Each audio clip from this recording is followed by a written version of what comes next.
بسم اللہ الرحمن الرحیم۔ کفار مکہ نے جب دیکھا لوگ محمد مصطفیٰ صلی اللہ علیہ وآلہ وسلم سے متاثر ہو رہے ہیں اور مذہب اسلام قبول کر رہے ہیں اور ہمارے آباء و اجداد کا مذہب چھوڑ رہے ہیں، اس صورتحال کو دیکھتے ہوئے قریش مکہ دار ندوہ پہ اکٹھے ہوئے۔ تمام سرداروں نے اپنی اپنی رائے دی۔ کسی نے کہا کہ محمد مصطفیٰ کو قتل کر دیا جائے تو اسلام نہیں پھیلے گا، تو کسی نے کہا کچھ اور رائے دی۔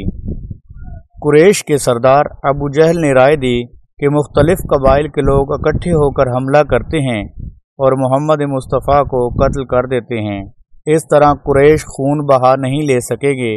سب کو اس کی رائے پسند آئی اور سب نے مل کر محمد مصطفیٰ صلی اللہ علیہ وآلہ وسلم کے گھر کا گھیراؤ کر لیا۔ حضرت جبرائیل علیہ السلام کو حکم خداوندی ہوتا ہے کہ جاؤ اور میرے محبوب کو میرا پیغام دو کہ ہجرت کر جاؤ اور اپنی جگہ کسی اور کو سونپ دو، تو حضرت محمد مصطفیٰ صلی اللہ علیہ وآلہ وسلم نے ایسا ہی کیا اور اپنے جانشین حضرت علی علیہ السلام کو بلایا اور کہا، اے امیر المومنین، میری جان کو خطرہ ہے، آج کی رات آپ میری جگہ پر سو جاؤ۔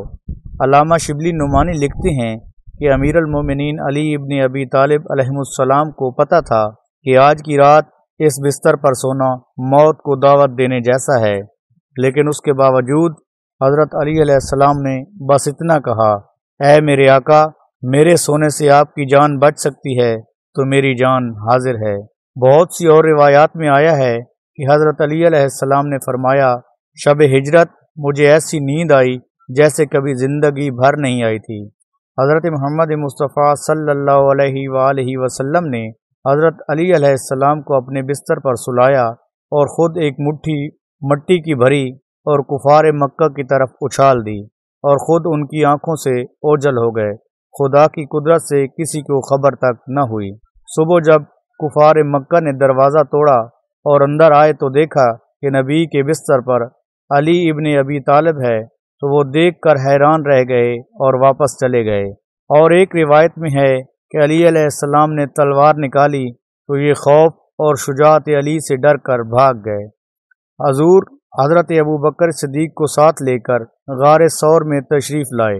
غار ثور پہاڑ کی چوٹی پر تھی اور اندر جانے کا راستہ نہایت تنگ تھا، اور حکم خداوند کریم سے غار ثور کے دروازے پر ایک درخت لگ گیا اور مکڑی نے جالا بنا دیا تاکہ کسی کو پتہ تک نہ چل سکے۔ قریش مکہ نے اعلان کیا، جو کوئی بھی محمد مصطفیٰ کو زندہ پکڑ کر یا قتل کر کے سر لائے گا، اس شخص کو 100 اونٹ انعام میں دیا جائے گا۔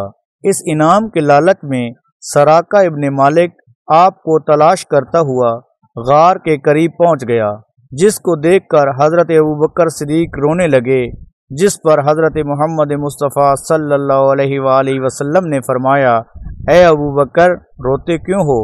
خدا ہمارے ساتھ ہے۔